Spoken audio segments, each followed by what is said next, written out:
to be here and for you, what should we do? It's a scary question, and your artistic director would never ask it, but you could do it in social media and get some interesting responses. You don't need to do anything with them other than kind of help to inform.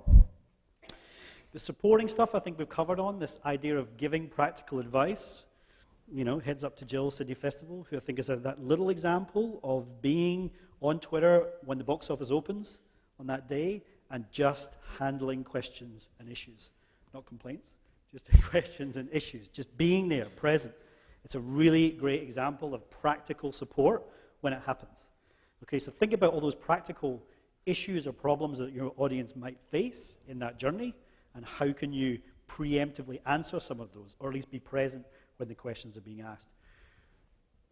One slide that I don't have here in another presentation, which is a kind of graph that came from Google, and it says 30% of all social media traffic comes from mobile devices. Okay, so 30% of all traffic on social media comes from this, and 10 o'clock at night is when this traffic is at its peak.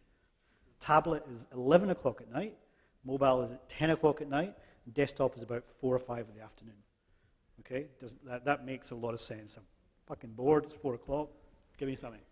Internet, give me something. But the idea of 10 o'clock at night is when actually the social activity is at its highest on mobile.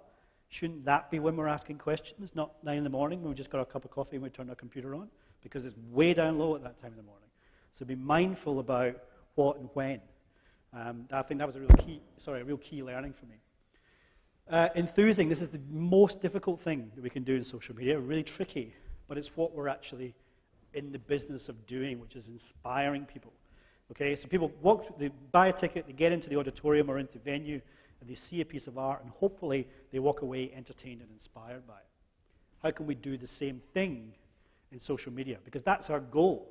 Yes, it's our goal to sell tickets, but actually it's our goal to sell tickets to something that is actually of creative interest, to enthuse and inspire people, and that's what art is all about. So getting people through the door is just an end to a means, which is about sharing art and sharing creativity and inspiration. So we can do that in social media. And this is where something like blogs really come into play, because blogs are where you can really start to create real kind of longer form content, stuff that actually allows people to stick on pages and really get into it. Sure, sharing links about stuff that you think is really interesting and inspiring is, check out this new video from this artist, that has value, but getting into that bit more, that kind of longer form discussion is really of value as well. Think about the blogs. If you read them, think about blogs that inspire you, okay? And how can you take that sort of sensibility into what you do? How can we inspire people outside of the auditorium?